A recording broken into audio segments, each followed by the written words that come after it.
You're not lazy. You're addicted to getting ready. You have been getting ready for a long time. You read the books. You watch the videos. You took the courses. You made the plans, wrote the goals, set the intentions, built the routines.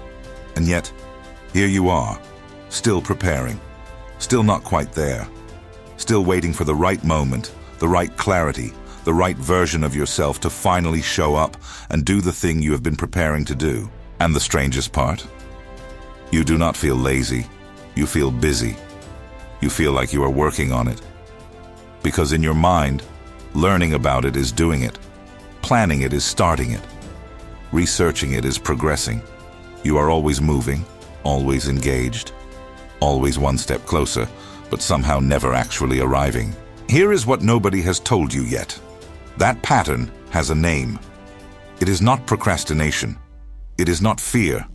It is not a lack of discipline or motivation or willpower. What you have is an addiction. And the thing you are addicted to is the feeling of getting ready. That distinction is going to change everything you think you know about yourself. The illusion of identity. Before we go deeper, I need to say something directly to you. You are not lazy. I want that to land because most content about this topic will eventually imply that you are. It will call you a procrastinator, tell you to push through resistance, suggest that somewhere beneath all your preparation, there is a fear of failure you need to face.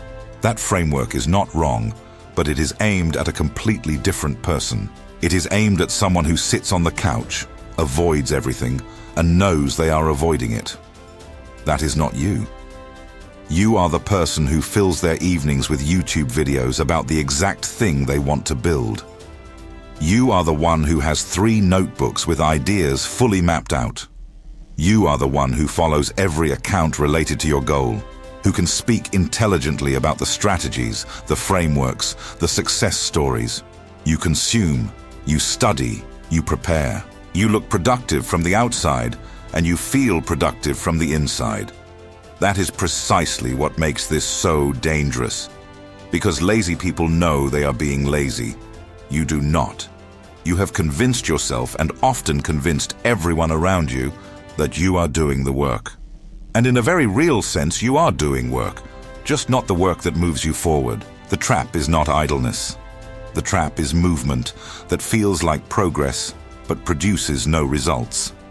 And your brain is engineering that trap with extraordinary precision, using your intelligence, your curiosity, your genuine desire to grow as the raw material. So if you have ever asked yourself why you cannot just start, why you always need a little more information before you commit, why the launch keeps getting pushed back, why the relationship you want to build never quite gets built, why the money never quite arrives, even though you have studied abundance and manifestation and investment for years, what you are about to hear is the actual answer. The real diagnosis. Your brain does not distinguish between preparing to do something and doing it. That is the core of everything. At a functional level, the sense of progress you get from watching a masterclass on the thing you want to do activates the same neural reward system as actually doing it. The research you do, the plans you write, the visualizations you practice, the rituals you follow, all of it feeds the same circuitry that is supposed to be fed by results. This means your brain has found a shortcut. Instead of tolerating the uncertainty and exposure that come with real action, it gets the same chemical reward from the simulation of action. And because the simulation is safer, more comfortable, and more controllable than the real thing, your brain begins to prefer it. Then depend on it. Then protect it. Over time, a pattern gets encoded. When you feel the impulse to move toward your goal, the brain routes that energy into preparation activity instead of direct action. And because preparation feels productive, because it genuinely produces something, notes, plans, knowledge, understanding, your conscious mind cooperates completely. It never sounds the alarm. It approves the detour. It even celebrates it. The avoidance is invisible because it wears the clothes of diligence. This is categorically different from what the procrastination videos describe. The person who avoids knows they are avoiding. They feel the discomfort of not doing. You do not feel that discomfort because you are always doing something. Your avoidance is active, not passive. It is engaged, not idle. And it is far more difficult to break because you first have to recognize it as avoidance at all, which is almost impossible when it looks exactly like progress. What you have built, without knowing it, is a preparation loop. Every time you come close to the moment of real action, the loop activates. It generates a new reason to prepare a little more. A new gap in your knowledge that needs filling. A new angle you had not considered. A new resource you should review before you move. And because each of those things is genuinely useful, you follow the path. The loop completes. The real action gets deferred. And the part of your brain that engineered the whole sequence gets exactly what it wanted, which is the reward without the risk. The neuroscience behind the addiction. The word addiction is not a metaphor here. It is a clinical description of what is happening in your brain, and understanding the mechanism is what gives you the power to interrupt it. When you engage in preparation activity, the brain releases dopamine. This is the same neurotransmitter involved in every behavioral addiction we know of. Dopamine does not reward accomplishment. It rewards anticipation. It fires in response to the cue that precedes the reward, not the reward itself. This is why the first bite of food is more pleasurable than the 10th. It is why the moment before the good thing happens often feels better than the good thing. Preparation is pure anticipation. It is always pointing at a future reward, never delivering one. And because it never delivers, it never triggers the satiation signal that would end the cycle. You can prepare forever. There is no point at which preparation says, "Enough, you are ready." That point has to be chosen by you, and the addiction makes sure you never quite feel ready enough to choose it. There is a specific phenomenon researchers call the Zeigarnik Effect. Unfinished tasks occupy mental bandwidth in a way that completed tasks do not. Your brain keeps incomplete goals active and present, which means the feeling of working towards something, the background hum of being in progress, is itself rewarding. The preparation loop exploits this directly. By keeping you perpetually in the getting ready phase, it keeps the goal perpetually alive and present and emotionally activating, without ever requiring you to risk failing at it. There is also what behavioral scientists call the competence illusion. When you study something extensively, you develop a sense of mastery that does not correspond to actual capability. You know the vocabulary, you understand the theory, you can explain the process. This creates a felt sense of competence that is genuinely satisfying, and it partially substitutes for the real competence that only comes from doing. The brain accepts the substitute. The doing gets postponed again. This is why knowledge can become an obstacle rather than a bridge. Not because knowledge is bad, but because the brain treats the acquisition of knowledge as progress toward the goal, which reduces the urgency of actually moving toward it. The three faces of the addiction. The preparation addiction does not look the same in everyone. It has distinct expressions depending on your personality and your context, but the underlying mechanism is identical in every version. The first is the eternal student. This is the person who is always in a course, always reading a book, always following a new mentor, always discovering that there is one more level of understanding to reach before they are qualified to begin. They are legitimately brilliant. They retain information deeply. They can discuss their field with expertise and nuance. And they have been about to launch for 3 years. The course is never the last course. The knowledge is never quite enough. The credential is earned and then immediately followed by the recognition of a new gap that must be filled. Education has become the destination rather than the vehicle. The second is the infinite researcher. This is the person who cannot start without complete information. Before they launch the business, they need to understand the market. Before they understand the market, they need to study the competitors. Before studying the competitors, they realize they need to understand the broader industry landscape. Before understanding the landscape, they discover a new variable they had not considered. The research is always valid. Every piece of information they gather is genuinely relevant. But the research never ends because real action never requires complete information, and their brain knows that as long as information is incomplete, the start can be legitimately deferred. The third is the spiritual ritualist. This is the one that most directly affects the audience drawn to these conversations. This person has built an elaborate and genuinely meaningful practice around their goals. They meditate on their vision. They write their affirmations with care. They visualize the outcome in detail every morning. They clear their energy, align their frequency, practice gratitude, study the law of attraction, and show up for their inner work with extraordinary consistency. They are doing the spiritual work, deeply and sincerely. But the spiritual practice has become a substitute for the material action. The visualization has replaced the phone call. The affirmation has replaced the application. The energetic alignment has replaced the conversation that needed to happen 6 months ago. They feel they are manifesting.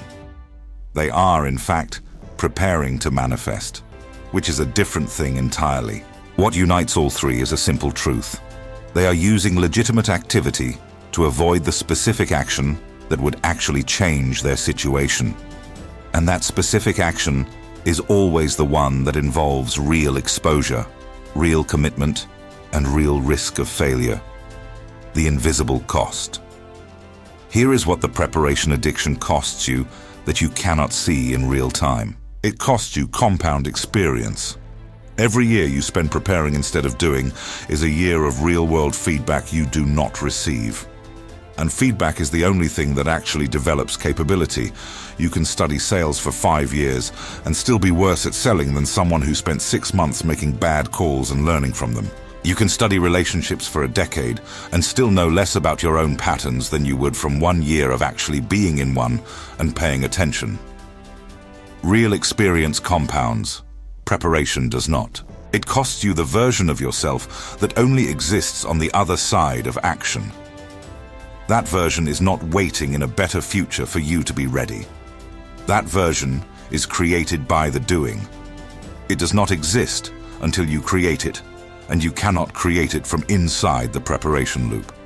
Every day, inside the loop is a day that version does not yet exist. It costs you the trust of your own instincts. Over years of overriding the impulse to act, of responding to your own readiness signals with reasons to wait, you train yourself to stop trusting those signals. Eventually, you stop feeling them with any clarity. The moment when you were going to start stops arriving with the urgency it once had.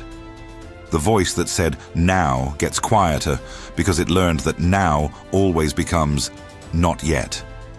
That erosion of inner trust is one of the subtler and more serious costs of this pattern. And in the context of everything you believe about manifestation and energy and the law of attraction, consider this. What you repeatedly practice becomes your dominant vibration. If you repeatedly practice preparation, if day after day your dominant energetic signal is, I am getting ready, I am almost there, I am 1 step away, then that is exactly what you are sending into the field. Not readiness, not arrival. Perpetual almost, and the universe, if you believe it responds to signal, responds to that with perpetual almost. You do not manifest what you affirm, you manifest what you embody. And right now, you are embodying getting ready, the breaking point. The reason most people never break out of the preparation loop is that the exit feels identical to the thing they have been avoiding all along. It feels like unreadiness. It feels like taking action before you know enough, before you are prepared enough, before the conditions are right. And for someone whose entire identity around growth has been built around being thorough, being careful, being ready, that feeling is almost intolerable. But here is what you need to understand about that feeling. It is not a warning signal. It is a withdrawal symptom. When an addiction is interrupted, discomfort arises. That discomfort is not evidence that you are making a mistake. It is evidence that the pattern is being broken. The brain that has been rewarded by preparation will generate reasons to return to preparation the moment you deviate from it. It will produce genuine-sounding arguments. It will point to real gaps. It will create the sensation of not being ready that feels indistinguishable from actually not being ready. Because the goal of that sensation is not to protect you. The goal is to return you to the loop. The shift that is required is not motivational. It is perceptual. You have to begin interpreting the discomfort of starting without full preparation as a signal that you are in the right place, rather than a signal that you should prepare more. The discomfort is the doorway. Every person who has built anything real has walked through it feeling exactly what you feel right now. They did not walk through it because they stopped feeling it. They walked through it while feeling it, and they discovered that what was on the other side was nothing like what the fear described. The version of you that exists beyond the preparation loop is not a better prepared version of you. It is a different version of you. One that has been shaped by contact with reality, by the feedback of real attempts, by the specific lessons that only action can teach. That version cannot be prepared into existence. It can only be acted into existence. The 3 behavioral shifts. Breaking the preparation addiction does not require willpower or motivation. It requires restructuring 3 specific behaviors that maintain the loop. The first shift is from information consumption to information application. For every piece of content you consume about your goal, you must immediately apply one thing from it before consuming the next piece. Not eventually, not this week, immediately. The rule is direct. You cannot learn step 2 until you have done something with step 1. This single constraint dismantles the eternal student pattern because it forces information to become action rather than accumulation. You will consume less, you will learn more. That is the paradox, and it is not a paradox at all once you understand how learning actually works. The second shift is from complete information to minimum viable information. Before you take any action, you need to answer one question and one question only. What is the smallest amount of information that would allow me to attempt this and learn from the attempt? Not the amount that would guarantee success, not the amount that would eliminate risk, the minimum viable amount for an intelligent attempt. This is the constraint the infinite researcher needs because it redefines what enough information means. Enough is not complete. Enough is sufficient for a real attempt. The third shift is from energetic alignment to energetic commitment. For those who have built their practice around spiritual principles, this shift is the most significant. Alignment is a state you cultivate. Commitment is a state you enact. You can be fully aligned and never committed. Commitment requires that your energy, your time, and your resources actually move in the direction of the goal, not in the direction of preparing to move in the direction of the goal. The practical translation is this: for every hour you spend on practices intended to bring your goal closer, spend at least 1 hour on direct action toward that goal. The practices do not replace the action. They support it.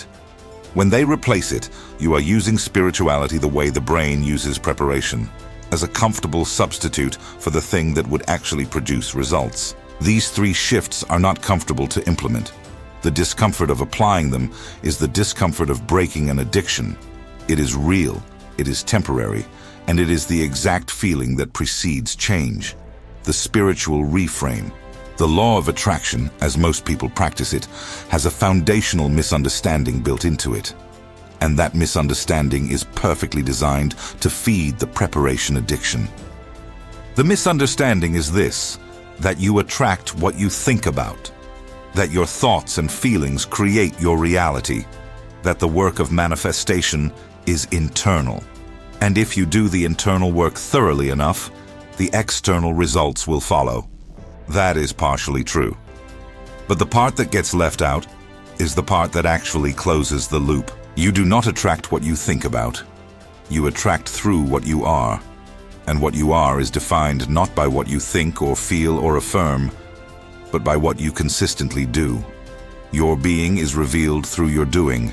It is not separate from it. The person who is genuinely abundant does not just think abundant thoughts. They make abundant decisions. They take abundant action. They relate to money and resources and opportunity the way an abundant person does in their actual behavior, not only in their meditation. The law of attraction responds to your dominant state of being, not your dominant state of thinking. And your state of being is shaped primarily by how you act, not by how you intend to act. This means that visualization, affirmation, gratitude practice, and energy work are genuinely powerful. But their power is amplified exponentially when they are accompanied by aligned action, and almost nullified when they substitute for it. A person who visualizes and acts is a person whose inner and outer signals are coherent. The frequency they emit and the frequency they demonstrate match. That coherence is what the universe responds to. That coherence is what people and opportunities and resources move toward. When you are in the preparation loop, your inner signal says, I am moving toward abundance, toward my goal, toward the life I intend. Your outer behavior says, I am not yet acting as someone who has that life. That incoherence is what the universe reflects back. Not because it is punishing you, because it is accurate. The deepest spiritual practice available to you right now is action. Not perfect action, not prepared action. Real action, taken imperfectly, with the full presence of someone who has decided that the moment of preparation is over and the moment of creation has begun. You have been getting ready for long enough. You know the material. You understand the principles. You have built something real inside yourself through all the studying, all the preparation, all the inner work. None of that was wasted, but it was preparation. And preparation only has value if it serves action. If it does not serve action, it is not preparation. It is a holding pattern. The question that matters now is not, am I ready? The question is, what is the smallest real action I can take today, not to prepare, but to begin? Not a plan, not a decision to decide, an actual move in the direction of the thing. One call, one sentence written, one application submitted, one conversation started, one version won, imperfect and incomplete and real. That action will teach you more in one day than 6 more months of preparation. Not because preparation is useless, but because the feedback loop of reality is the only teacher that can give you what you actually need, which is the experience of yourself doing the thing. You do not need more information. You do not need better conditions. You do not need to wait until the energy is right, or the season is right, or your mindset is perfectly calibrated. The addiction will always find a reason to delay. You have to be the one who decides the delay is over. The person you are waiting to become is built one action at a time. They are built in the discomfort of imperfect starts. They are built in the lessons of real attempts. They are not built in preparation. You are ready. You have been ready. The only thing left is to begin.